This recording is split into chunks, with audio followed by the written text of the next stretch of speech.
Un nouveau bonjour à vous, bonjour à tous. Nous sommes dans la joie de vous accueillir encore dans la maison des dieux, dans la présence des dieux. Pour ceux qui sont là pour la première fois, nous sommes heureux de vous accueillir et nous vous souhaitons un agréable séjour parmi nous. Peut-être pour ceux qui ont mis du temps sans être là avec nous, en fait, bon retour à la maison, parce que vous êtes chez vous à la maison. Le dimanche dernier, et en prélude effectivement à cette semaine d'évangélisation, j'ai résolu commencer une série sur le livre de Jonas, une histoire qui nous motive, qui nous encourage et qui nous mobilise dans le cadre effectivement du partage de l'évangile. La question ce matin est, pour commencer, avez-vous déjà ressenti, bien-aimés frères et sœurs, dans votre vie que vous êtes allé trop loin par une erreur peut-être que vous avez commise au point où, en fait, vous n'avez plus rien à espérer? Où vous dites peut-être que je n'ai plus droit à une seconde chance. Même si pour nous les chrétiens, il n'y a pas de chance, n'est-ce pas? Parce que dans la notion de chance, il y a ce qui est du domaine du hasard. Mais pour nous qui sommes des enfants de Dieu, nous savons que tout est sous le contrôle de Dieu. Avez-vous déjà ressenti que votre chute était tellement profonde, que votre faute était tellement grande, que vous ne méritez plus être pardonné? Peut-être que vous avez fait des choix qui vous ont précipité, dans l'abîme, et vous vous dites, en fait, il est quasiment impossible pour moi de me relever. Impossible pour moi de repartir à zéro. Oui, il y a des moments dans la vie de l'homme. Il y a des moments dans la vie de l'homme où quand on se regarde, on se dit, en fait, c'en est fini pour moi. Je ne peux plus revenir en arrière. Je suis allé tellement loin, qu'il n'y a plus d'occasion de revenir en arrière. Je suis impardonnable. C'est là le sentiment d'un homme qui a tout gâché.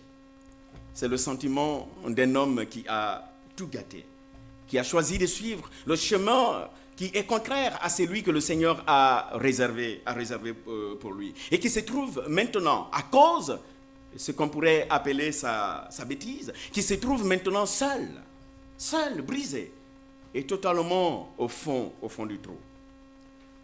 C'est exactement la situation de Jonas, décrite dans le chapitre 2 de son livre. Oui, le chapitre 2 de Jonas nous présente un homme qui se croyait totalement perdu. Le chapitre 2 de Jonas nous présente un homme qui se croyait complètement foutu. Mais ce chapitre nous présente en même temps un homme qui découvre la grâce de Dieu. La grâce de Dieu qui le poursuit encore et encore. Jonas fuit l'appel de Dieu. Jonas a désobéi à la voix de Dieu. Jonas a pris un chemin contraire à celui que Dieu avait voulu pour lui. Et maintenant, on le trouve englouti dans les ténèbres les plus profondes de sa vie. Jonas se trouve emprisonné dans le ventre du gros poisson. Et s'il y a un endroit où l'on peut se sentir seul, abandonné, c'est bien évidemment dans le ventre d'un poisson. Et la bonne nouvelle pour nous, n'est-ce pas, dans ce texte-là, c'est que Dieu, et notre Dieu, est un Dieu de grâce et de restauration. Notre Dieu est un Dieu de grâce et de restauration. Ce que Jonas va découvrir dans ce texte, c'est que la grâce de Dieu peut descendre jusque dans nos profondeurs et nous racheter, nous faire remonter totalement la pente. Même quand on pensait avoir épuisé toutes ses cartes, Dieu est capable de nous rejoindre et de nous ressaisir pour nous ramener totalement à la surface. Jonas, chapitre 2, nous révèle donc un Dieu de grâce. Un Dieu de grâce qui restaure, un Dieu de grâce qui offre une nouvelle opportunité à ceux qui reviennent à lui et qui se confient totalement à lui. J'aimerais vous inviter à lire ce chapitre 2 avec moi. Jonas, chapitre 2. Je ferai la lecture dans la version second 21. La Bible dit, l'Éternel fit venir un grand poisson pour avaler Jonas. Et Jonas fut 3 jours et 3 nuits dans le ventre du poisson. Du ventre du poisson, Jonas pria l'Éternel son Dieu en disant, dans ma détresse, j'ai fait appel à l'Éternel et il m'a entendu.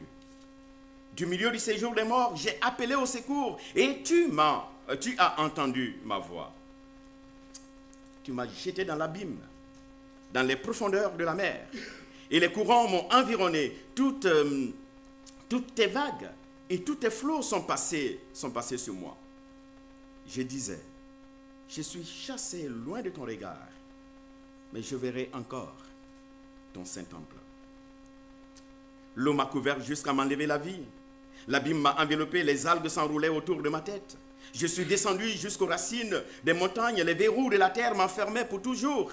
Mais tu m'as fait remonter vivant du gouffre éternel, mon Dieu. Quand mon âme était abattue en moi, je me suis souvenu de l'Éternel et ma prière est parvenue jusqu'à toi dans ton saint temple. Ceux qui s'attachent à des idoles sans consistance éloignent d'eux la bonté. Quant à moi, je t'offrirai des sacrifices avec un cri de reconnaissance. J'accomplirai les vœux que j'ai faits. Le salut vient de l'Éternel. Et le verset 11, enfant, l'Éternel parla au poisson et le poisson vomit Jonas sur la terre. Prions ensemble. Notre Père, notre Dieu, nous venons encore ce matin devant ta parole parce que nous voulons t'entendre nous parler. Et nous voulons disposer nos cœurs à recevoir ce que tu as préparé pour nous, Seigneur. Viens et parle à nos cœurs assoiffés. Au nom de Jésus. Amen. Après avoir désobéi à l'Éternel, Jonas se retrouve, comme nous venons de le lire tout à l'heure, il se retrouve dans le ventre d'un grand poisson. Le ventre d'un grand poisson. Et c'est là que cet homme va vivre un cheminement spirituel qui va le ramener à Dieu. Et ce cheminement de Jonas, en fait, nous le trouvons au travers de la prière qu'il va adresser à l'Éternel. Au verset 3 de ce texte, Jonas dit, « Dans ma détresse, j'ai fait appel à l'Éternel et il m'a répondu. Du milieu du séjour des morts, j'ai appelé au secours et tu as entendu ma voix. » La première chose que Jonas fait dans ce texte-là, c'est en fait de reconnaître sa détresse. Jonas reconnaît la gravité de la situation dans laquelle il se trouve. Il reconnaît que c'en est fini pour lui. Il est sur le point de mourir. Jonas est sur le point de mourir. Il reconnaît être descendu plus bas. Il va même parler du séjour des morts, n'est-ce pas? Il est allé jusqu'au séjour des morts. Jonas va décrire les étapes de sa descente aux enfers. Au verset 6, il dit, les eaux l'ont couvert jusqu'à la gorge. Les eaux l'ont atteint jusqu'à la gorge. Imaginez Jonas qui arrive à peine à sortir la tête de l'eau, à se maintenir. Imaginez Jonas qui essaye de se débattre de toutes ses forces. Imaginez cet homme qui veut se sauver, mais qui finit par lâcher prise, ne pouvant plus lutter contre la force des vagues. Pourquoi? Parce qu'il n'a plus de force pour pouvoir se battre. Et Jonas finit par couler au fond de l'abîme, totalement au fond de l'abîme. Bien-aimés frères et sœurs, je pense qu'il n'y a pas d'expérience plus traumatisante dans la vie d'un homme que de réaliser qu'il est sur le point de se noyer dans l'océan. Je ne sais pas si vous avez déjà vécu une telle expérience dans votre vie, mais Jonas l'a vécu. Et cet homme va décrire sa détresse en plusieurs images. Il utilise plusieurs images pour décrire en quelque sorte sa détresse. Au verset 6, il dira que l'abîme l'a enveloppé. L'abîme, c'est le symbole ici des profondeurs insondables. L'abîme, c'est le chaos total. Jonas est là, il dit que le chaos, le désordre l'avait entouré. Il s'est trouvé complètement entouré par l'abîme.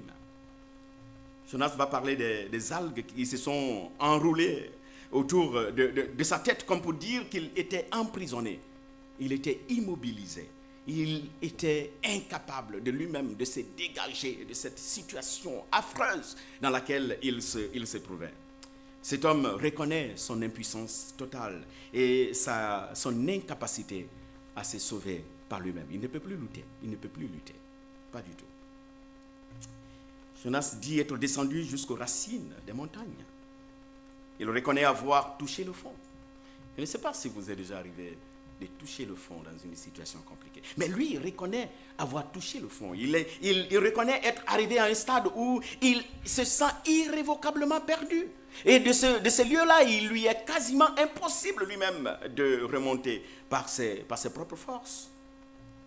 Les verrous de la terre qui l'enfermaient pour toujours évoquent ici une situation sans issue.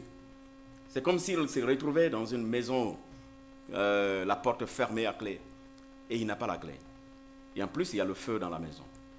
Et il crie au secours. Au verset 8, Jonas conclut en disant que son âme était abattue. Certaines versions diront que son âme défaillait. Mon âme défaillait en moi, en lui. Ce qui, en quelque sorte, ici évoque... Parfait. Alors, j'avais des problèmes.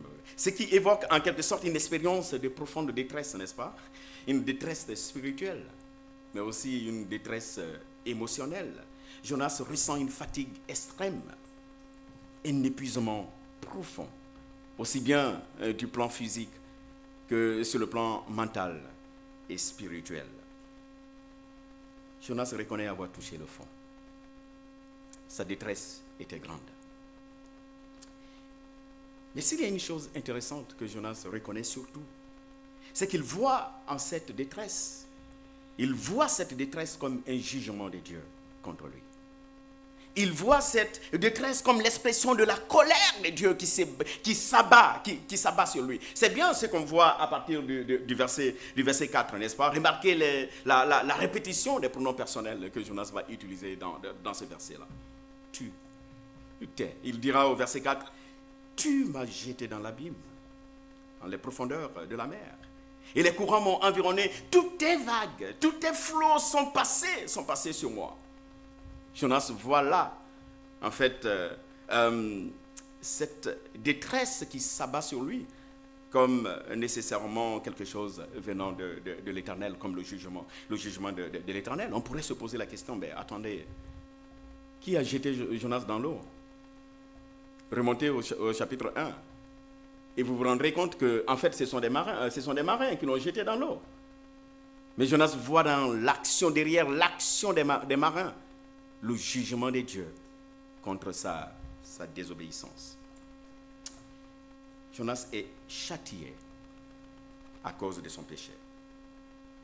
Le péché de Jonas peut paraître insignifiant lorsqu'il est comparé au péché d'hommes aussi sanguinaires que les Ninivites, n'est-ce pas? Nous avons vu la semaine dernière que c'était des personnes sanguinaires. Le péché de Jonas a comparé au péché des Ninivites. Mais on peut dire, mais attends, c'est quand même un petit péché par rapport à cela. Mais son péché n'est pour autant pas négligeable aux yeux de Dieu. Le péché de cet homme n'est pas négligeable aux yeux de Dieu. Un péché, bien-aimés frères et sœurs, est simplement un péché.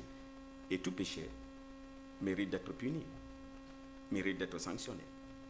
On voit donc Dieu qui est sur le point de tuer son prophète à cause de sa désobéissance.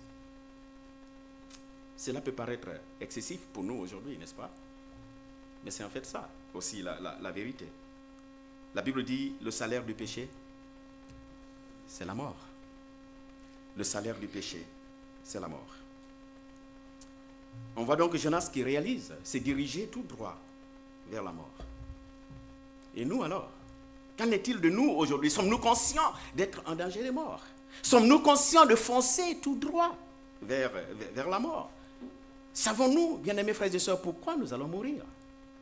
Est-ce que nous savons pourquoi nous allons mourir? Nous pensons bien souvent qu'il est bien triste de mourir. Pourquoi? Parce que la mort va mettre un terme à nos rêves. Nous pensons souvent que c'est bien triste de mourir parce que la mort va mettre terme à nos projets. Mais la vraie raison pour laquelle nous allons mourir, est-ce que vous savez la raison? Et si l'homme meurt, c'est effectivement à cause du jugement de Dieu. À cause du jugement de Dieu. La Bible dit que la mort ne constitue pas la fin de toute chose. Non, la mort ne constitue pas la fin de toute chose. Nous allons plutôt comparaître après notre mort devant le tribunal de Dieu. Et chacun de nous, comme Jonas, va faire face à la colère et au jugement du Dieu juste. Et je peux vous assurer que c'est bien terrible de se retrouver face à la colère de Dieu. On l'a vu au travers de ces personnages. Jonas qui décrit sa situation terrible par laquelle il est passé. Jonas a compris qu'il faisait donc face au jugement de Dieu. Dieu lui a montré à quoi ça ressemblait de faire face à son jugement et à sa colère. La question c'est pourquoi Dieu permet-il à Jonas de faire face à tout cela et de comprendre sa colère? Peut-être que vous me direz c'est pour que lui-même il se répande, pour qu'il puisse se convertir, changer de vie et revenir à l'Éternel. Vous avez raison. Mais c'est aussi et sûrement pour faire naître en Jonas la compassion pour les Ninivites. Ces Ninivites qui faisaient aussi face à la colère de Dieu et qui devaient un jour subir le jugement de Dieu. Et pour lesquels Jonas refuse d'obéir à l'ordre de Dieu. Bien-aimés frères et sœurs, avons-nous compris comme Jonas que nous sommes tous condamnés à subir le jugement de Dieu? Avons-nous conscience que par nature nous méritons tous la mort parce que tous ont péché et sont privés de la gloire de Dieu? Et si Dieu nous a sauvés de cet affreux jugement, de son ardente colère, le fait de savoir que d'autres personnes sont exposées à un tel jugement ne nous motiverait-il pas à nous lever et à aller vers eux et à simplement partager la parole avec ces personnes? Le fait de savoir qu'il y a des milliers d'autres personnes qui courent tout droit vers le jugement de Dieu, ne devrait-il pas être une motivation pour nous à leur parler de l'unique moyen d'y échapper que Dieu met à leur disposition? Et cet unique moyen n'est rien d'autre que Jésus-Christ. Jésus-Christ que Dieu a pourvu. Jonas a non seulement reconnu qu'il faisait face au jugement de Dieu, mais il a aussi réalisé que seul Dieu pouvait le sauver. Il réalise que seul Dieu pouvait le sauver. Oui, la chose la plus importante que Jonas découvre dans cette expérience, c'est qu'elle se trouve au verset 10, n'est-ce pas? Le salut vient de Dieu. Et c'est tellement fort. Le salut vient de Dieu. C'est simple, mais c'est très très profond.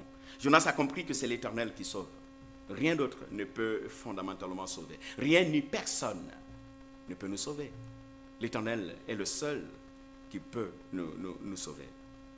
Il a réalisé que la solution à sa détresse ne se trouvait qu'en Dieu seul et pas ailleurs.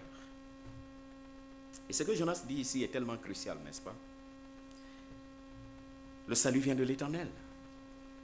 Comme lui, nous devons aussi réaliser que personne et rien d'autre ne peut nous sauver, bien-aimés frères et sœurs, le jugement de Dieu. Rien. Rien ne peut nous éviter la colère ardente de Dieu. Nous pensons parfois qu'en accomplissant des bonnes œuvres, nous pouvons échapper à la colère de Dieu. Nous pensons parfois qu'en venant régulièrement au culte, comme nous le sommes ce matin, nous pouvons échapper à la colère de Dieu. Nous pensons parfois qu'en étant bien généreux et bien hospitaliers les uns vis-à-vis des autres, nous pouvons échapper à la colère de Dieu. Mais non, personne ne peut mériter la faveur de Dieu. Aucune bonne œuvre ne peut valoir la faveur de Dieu. Non. Toutes les bonnes œuvres du monde ne pourraient aujourd'hui suffire à te sauver et à me sauver. L'Éternel est le seul qui puisse nous sauver. Et il nous sauve au travers du moyen qu'il a pourvu. Et ce moyen, c'est Jésus-Christ dans Actes chapitre 4, verset 12. Nous lisons « Il n'y a de salut en aucun autre. Car il n'y a sous le ciel aucun autre nom qui ait été donné parmi les hommes par lequel nous pouvons être sauvés. » Il n'y a que Jésus-Christ qui peut sauver. Jonas le réalise dans sa détresse. Il réalise qu'il est en détresse. Mais il réalise aussi qu'il lui est incapable de se sauver par lui-même. Qu'il n'y a que l'Éternel qui peut lui sauver. Et qu'est-ce qu'il fait? Jonas fait appel à ce Dieu-là. C'est Dieu seul qui peut lui sauver. Il se souvient de Dieu dans sa détresse. Et il lui fait appel pendant qu'il est en train de passer par ces moments difficiles. C'est bien triste. Mais c'est la réalité. Des fois, nous nous souvenons de Dieu quand tout va mal. Quand tout va bien dans la vie de l'homme, et des fois, on s'en fout de Dieu. Mais quand tout va mal, on commence à se souvenir qu'il y a un Créateur. Et on commence à chercher Dieu. Et souvent, quand les gens sont confrontés à la maladie, quand ils sont confrontés à l'échec, quand ils sont confrontés à la mort, ils se souviennent qu'il y a un Dieu fort, puissant, et qui peut intervenir. Face aux souffrances atroces, l'homme se souvient de Dieu. Jonas s'est souvenu de l'Éternel et il a fait appel à l'Éternel. Mais quand Jonas fait appel à l'Éternel, que se passe-t-il? Que se passe-t-il? Quand il fait appel à Dieu, qu'est-ce qui va se passer? Est-ce que Dieu est réticent et il lui dit, attends, débrouille-toi, c'est toi-même qui t'es mis dans ce bourbier-là, débrouille-toi toi seul. Non.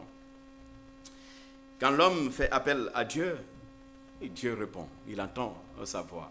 Et Dieu répond. Quand il crie à Dieu, quand il crie fortement à l'Éternel, Dieu entend son appel au secours. Et l'appel au secours de Jonas parvient aux oreilles de Dieu dans son saint temple, comme lui-même, il le dit d'ailleurs. Peut-être que vous avez déjà fait un tel appel à Dieu, un tel appel au secours. Seigneur, s'il te plaît, sauve-moi, viens à mon secours, pardonne-moi mes péchés. Si c'est le cas, gloire à Dieu pour vous.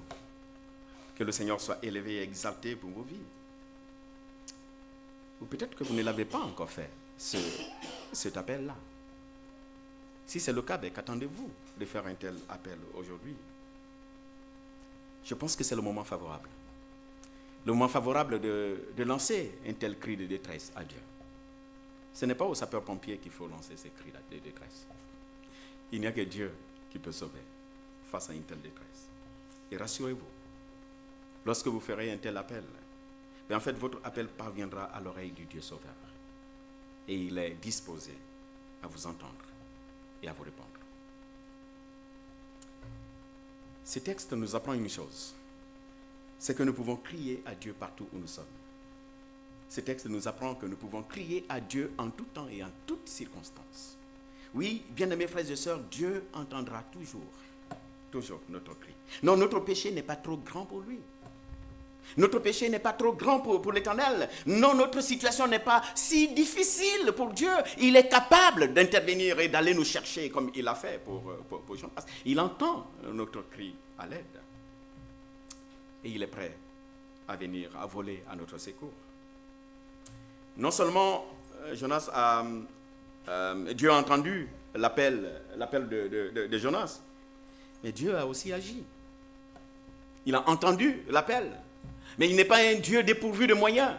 Il a les ressources qu'il faut pour nous sortir de notre situation difficile. Dieu agit, il sauve le pécheur repentant et il repositionne ces pécheurs repentants. Nous voyons donc l'action de Dieu dans la vie de Jonas. Elle est clairement décrite au verset 7. Jonas dit, je suis descendu jusqu'aux racines des montagnes, les verrous de la terre m'enfermaient pour toujours, mais...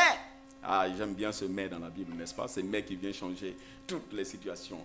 Car le salaire du péché, c'est la mort. Mais le don gratuit de Dieu, c'est la vie éternelle. Et on voit dans ce texte-là, Jonas décrit sa situation difficile. Mais il dit, mais tu m'as fait remonter vivant.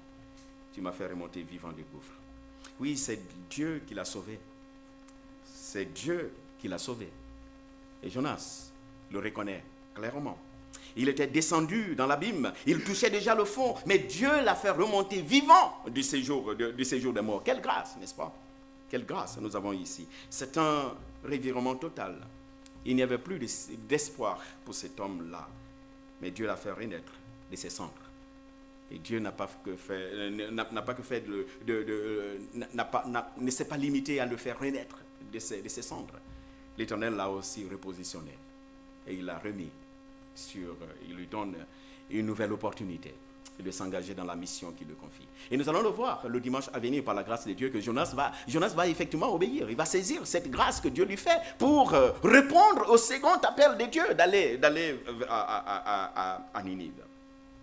Ce que Jonas fait ici, ce qu'il fait, ce que Dieu a fait pour Jonas, je voulais dire, ce que Dieu a fait pour Jonas, il peut le faire encore pour toi ce matin. Je ne connais pas la situation par laquelle tu es en train de passer. Mais sache que Dieu qui a sauvé Jonas, qui a répondu à son appel, qui l'a tiré, qui l'a fait renaître de ses cendres, il peut encore le faire pour toi ce matin. La seule condition, c'est que tu lui fasses appel.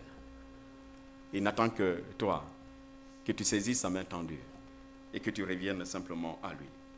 Bien-aimés frères et sœurs, comment faire pour être sauvé du jugement de Dieu? Comment faire pour être sauvé du jugement de Dieu? Seulement par Dieu lui-même.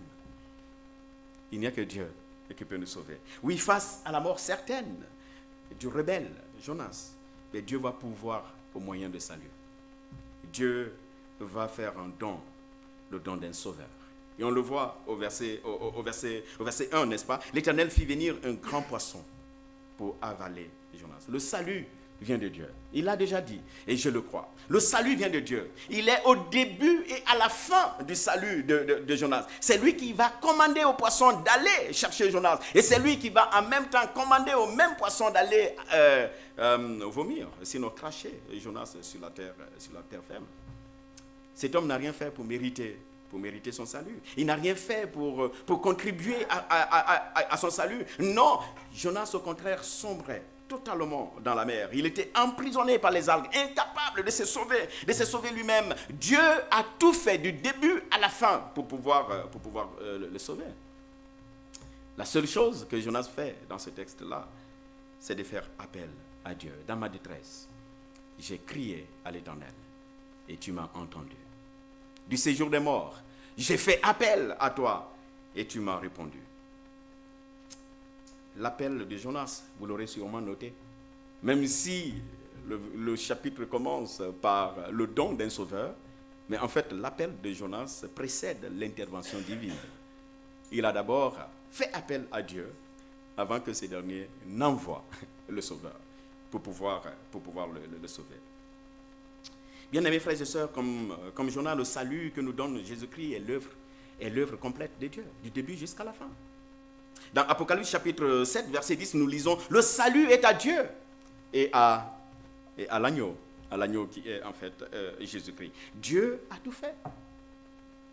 Et c'est ce qui fait la différence entre la foi biblique et la foi d'autres religions. Vous savez, dans d'autres religions comme l'islam, comme le catholicisme, l'homme doit mériter son salut. L'homme doit coopérer avec Dieu pour être sauvé. Dans le catéchisme de l'Église catholique qui date de 1992, on peut trouver là que la justification établit la collaboration entre la grâce de Dieu et la liberté humaine. Comme pour dire, l'homme est appelé à collaborer par ses propres forces pour être justifié. Et dans ce même catéchisme, nous lisons clairement que la justification est accordée par le baptême. Le baptême, c'est une œuvre humaine. Donc l'homme est justifié par son baptême. Ce serait vraiment une bonne chose, n'est-ce pas? Aujourd'hui, nous avons 8 candidats, des personnes qui se préparent, qui suivent les cours de baptême. Si on pouvait dire, en fait, si vous êtes baptisé, c'est bon, vous êtes sauvé, là. La route du ciel est tracée, c'est terminé. Et je ne crois pas que ce soit ce que la Bible enseigne. Pour la Bible, et dans la Bible, nous trouvons que l'homme est sauvé par la grâce. Il n'est pas sauvé par ses œuvres. C'est par la grâce que vous êtes sauvés, au moyen de la foi. Cela ne vient pas de vous. C'est un don de Dieu. Jonas a été sauvé par pure grâce, simplement. C'est vrai que c'est fut de manière in extremis.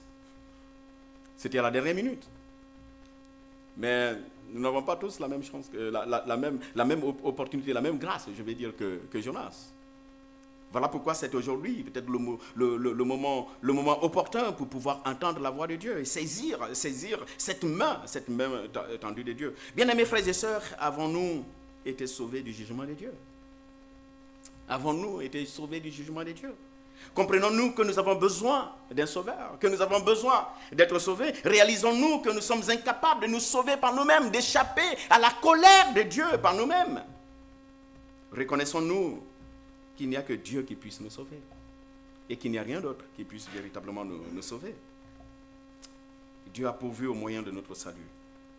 Et il l'a fait simplement par amour. Il nous a tellement aimés qu'il a envoyé son Fils, son unique, pour pouvoir nous sauver. Comprenons-nous que seuls ceux qui font appel à Jésus-Christ sont au bénéfice de ces saluts que Dieu nous offre en la personne de son Fils Jésus-Christ. Si c'est le cas, si nous comprenons toutes ces choses, n'avons-nous pas envie que d'autres personnes puissent aussi le savoir, l'entendre et le comprendre? N'avons-nous pas envie que ceux de Boulogne puissent le savoir, l'entendre et aussi comprendre qu'ils ont besoin, qu'il n'y a qu'un seul moyen de salut et que ce moyen de salut, c'est en fait Jésus-Christ. Jonas a été sauvé par la grâce. Et ce qui est intéressant, et c'est là que je vais terminer ce matin, en fait, le salut qu'il reçoit de Dieu ne le laisse pas indifférent, non. Le salut que Jonas reçoit de Dieu ne le laisse pas indifférent. Une véritable rencontre avec la grâce de Dieu nous transforme. Une véritable rencontre avec la grâce de Dieu ne nous laisse pas indifférents. Face à la grâce de Dieu, Jonas va s'engager. Et il va s'engager à vivre pour Dieu et pour toujours. Il était tellement reconnaissant qu'il dira, quant à moi, je t'offrirai des sacrifices avec un cri de reconnaissance. J'accomplirai les vœux que j'ai faits. Jonas veut offrir des sacrifices à son Dieu en réponse à son salut. Il veut offrir des sacrifices à Dieu. Vous vous souvenez, au chapitre 1, verset 16, c'est exactement ce que firent les marins en réponse à leur salut, n'est-ce pas? Ils ont offert des sacrifices à Dieu. Ils ont offert des sacrifices à Dieu. Et c'est aussi l'appel que l'apôtre Paul adresse à tous les chrétiens en réponse au salut que Jésus-Christ nous donne. Paul dit dans Romains chapitre 12, je vous exhorte donc, frères, sœurs, à cause de cette immense bonté de Dieu, à lui offrir votre corps comme un sacrifice vivant. En réponse à l'appel de Dieu, Jonas s'engage à offrir à Dieu un sacrifice. Oui, le salut appelle une vie de consécration. Le salut appelle une vie de sanctification. Le salut appelle une vie de service. Le salut appelle une vie d'obéissance, c'est véritable. Jonas s'engage à s'offrir comme un sacrifice vivant à son Sauveur. Et cela passe par quoi? Cela passe nécessairement par l'abandon des forces de sécurité. Cela passe par l'abandon de ces idoles. Et il le dit clairement au verset 9. Ceux qui s'attachent à des idoles sans consistance, en fait, ils s'éloignent. Et là, s'éloignent en quelque sorte eux-mêmes de la bonté de Dieu. Ceux qui s'attachent à leur propre sécurité, ils renoncent à la sécurité de Dieu. Ceux qui s'attachent à leur propre savoir, s'éloignent du savoir de Dieu. Ceux qui s'attachent à leur propre intelligence s'éloignent de la grâce de Dieu. Bien-aimés frères et sœurs, les idoles, c'est tout ce que nous pouvons élever au rang de Dieu. Les idoles, c'est tout ce qui peut être élevé au rang de Dieu. Et nos idoles peuvent avoir pour nom aujourd'hui la science. Nos idoles peuvent avoir pour nom le travail. J'ai coutume de dire, quand un jeune vient de la Guinée, je lui dis généralement pour l'accueillir, bienvenue à l'adoration du Dieu travail. Parce qu'en France, le travail est une véritable idole. Bien-aimés frères et sœurs, nos idoles, c'est aussi l'argent. Ça peut aussi être notre argent, nos enfants, voire nous-mêmes, notre bien-être. Les idoles, c'est tout ce qui mobilise notre attention et relègue Dieu au second plan. Et là, pour totalement être consacré à Dieu, Jonas renonce à ses sécurités pour faire face à la véritable sécurité, accepter la véritable sécurité. Il comprend une vérité essentielle, Jonas. Il a cherché la mauvaise direction, il s'est appuyé sur les mauvaises choses, il a fait confiance à son idole, sa sagesse, pensant qu'il pouvait fuir loin de Dieu. Et il réalise en fait que s'attacher aux idoles, s'attacher à ses sécurités, s'attacher à son confort, c'est en fait se priver de la grâce et de la sécurité de Dieu. Jonas décide alors d'abandonner ses propres sécurités afin de recevoir la sécurité de Dieu.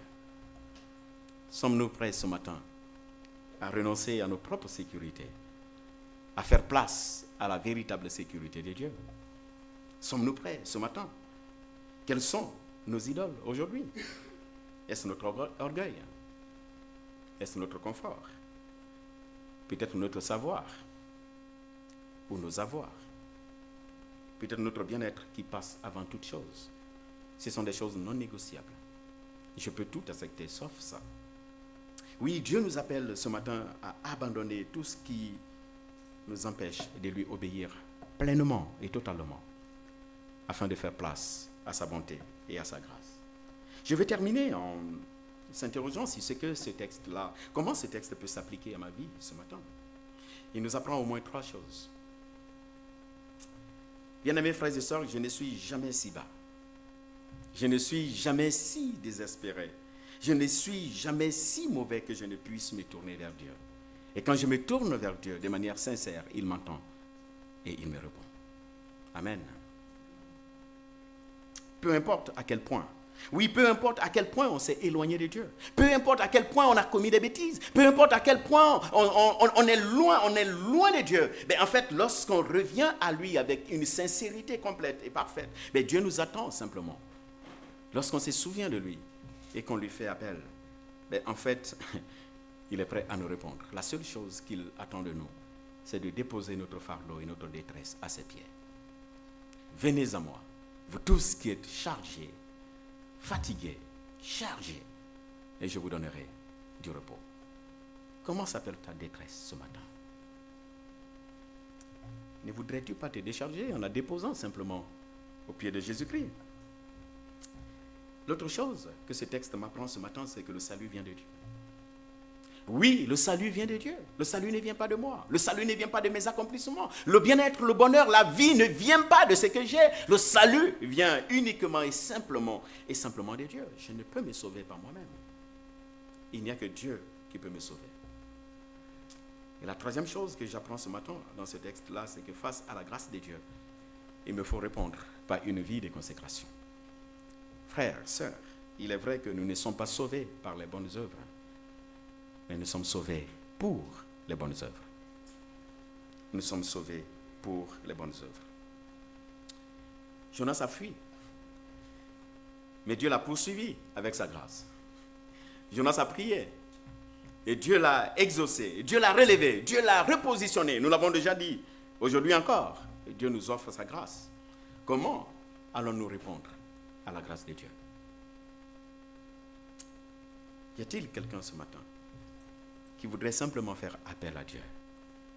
Y a-t-il quelqu'un ce matin qui voudrait simplement déposer son fardeau au pied de Dieu parce qu'il veut échapper au jugement et à la colère de Dieu? Si c'est le cas, je vais simplement demander à cette personne de baisser la tête et de prier et de demander de faire appel au Seigneur. Et si après le culte, vous voulez bien avoir quelqu'un avec qui parler, n'hésitez pas à venir me voir, parce que je suis disponible à pouvoir vous accompagner. Prions le Seigneur ensemble.